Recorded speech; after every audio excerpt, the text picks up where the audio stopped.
ویسے تو یہ ایک بڑی واضح سی بات ہے، قرآن مجید کی آیت ہے وَلِلرِّجَالِ عَلَيْهِنَّ دَرَجَةٌ، مردوں کو عورتوں پر ایک درجہ فضیلت حاصل ہے۔ یہ ہمارے دین میں قرآن مجید میں واضح طور پہ بیان کر دیا گیا کہ عورتوں کے مردوں پر ویسے ہی حقوق ہیں جیسے مردوں کے عورتوں پر ہیں۔ یہ ٹھیک ہے، لیکن اس کے ساتھ مردوں کو عورتوں پر فضیلت ہے کہ گھر کی جو حکمرانی ہے وہ شوہر کے پاس ہے، یہ بھی ٹھیک ہے۔ تو لہٰذا یہ تو ہمارے عقیدے میں بھی ہے، ہمارے دین میں بھی ہے، لیکن اس کا مطلب یہ ہوتا ہے کہ گھر میں جب کوئی فیصلہ ہوگا یا جہاں پر کوئی بالادستی کا معاملہ ہوگا وہاں پر شوہر کی بات کو مقدم رکھا جائے گا، لیکن اس کا یہ مطلب نہیں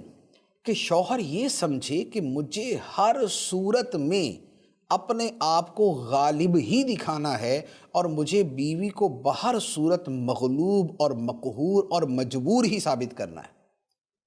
میں ہنسوں تو یہ ہنسے، میں روؤں تو یہ دھاڑے مارنا شروع کر دے، یہ والی صورت نہیں۔ تو جو اس مائنڈ سیٹ کے ساتھ ہوتے ہیں کہ میں بس ایسا غالب ہوں کہ بس میری ہی ہر شے مقدم رہے اور میری ہی ہر شے کو فوقیت دی جائے، اس کے بارے میں نبی پاک صلی اللہ تعالیٰ علیہ وسلم نے کیا فرمایا، ذرا الفاظ سن لیجئے۔ فرمایا کہ عورتیں جو ہے، جو عزت والا آدمی ہوگا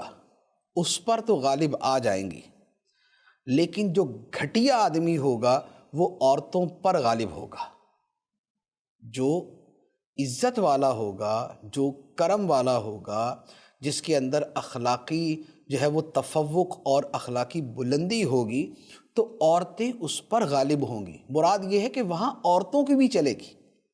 یہ نہیں ہے کہ اور مرد جو ہے وہ گھر کے اندر مغلوب حیثیت سے رہے گا اور بہر صورت عورت کی حکمرانی ہوگی، یہاں یہ مراد نہیں۔ مراد یہ ہے کہ وہاں پر عورتوں کی بھی چلتی ہوگی، وہاں پر عورت کو بھی یہ احساس ہوگا کہ اس گھر میں میری قدر ہے، اس گھر کے اندر میری بات سنی جاتی ہے، میری بات کو اہمیت دی جاتی ہے، مجھ سے رائے لی جاتی ہے، میرا مشورہ بھی اس گھر میں چلتا ہے، اس گھر کے امور کے اندر میرا بھی عمل دخل ہے،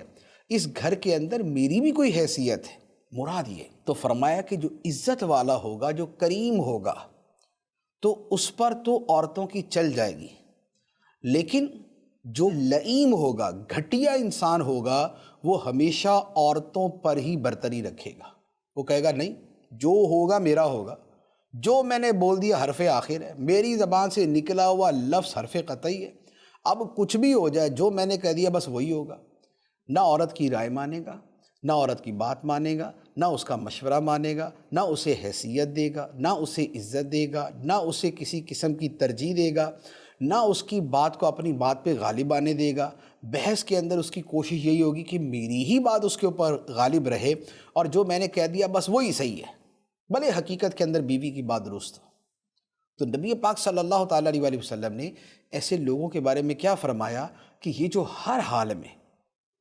ہر صورت میں، ہر بات میں جو عورتوں پر غالب آنے کی کوشش کرتے ہیں، فرمایا لعیبن، یہ گھٹیا لوگ ہیں، یہ قابل ملامت لوگ ہیں، قابل مذمت لوگ ہیں۔ تو اب آپ غور کر لیجئے کہ ہم جو اپنے گھروں میں زندگی گزارتے ہیں اور ہمارا جو بیویوں کے ساتھ سلوک ہوتا ہے وہ کس طرح کا ہے؟ کیا ہم بیوی کو وہ مقام دیتے ہیں جو دینا چاہیے؟ کیا ہمارا شمار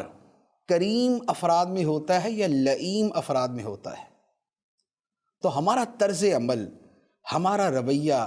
ہمارے گھر کے اندر جو گفتگو کا انداز ہے اور ہمارا جو اپنے اہل خانہ کے ساتھ جو طرز عمل ہے وہ بتا دیتا ہے کہ ہم کریم ہیں یا لئیم ہیں۔ تو لہٰذا نبی پاک صلی اللہ تعالیٰ علیہ وسلم کا یہ فرمان مبارک ہمیشہ یاد رکھیں، فرمایا کہ یغلبن کریمن و یغلبہن لئیمن، کہ جو کریم ہے اس پر عورتیں غالب آ جاتی ہیں۔ تو ہمارے ہاں یہ ہوتا ہے نا کہ گھر میں، اچھا بعض اوقات یہ بھی ہوتا ہے کہ شوہر بیوی کی بات ماننے لگے تو اس کو ڈر ہوتا ہے کہ میری ماں یہ بول دے گی، میرا باپ یہ بول دے گا، میرا بھائی یہ بول دے گا، میری بہن یہ بول دے گی۔ تو یہ جو ان کے تانوں کی وجہ سے اپنے آپ کو پھر بہر صورت ظالمی ثابت کرنا ہے، یہ نہ کریں۔ ان کی سوچ غلط ہے، ان کی سوچ غلط ہے، گھر والے جو سوچ رہے ہیں وہ غلط سوچ رہے ہیں، ان کا انداز، ان کا رویہ تو وہ جو ایک یوں کہہ لے کہ مردانہ غلبے کی جبلت ہے، تو یہ وہ بول رہی ہوتی ہے۔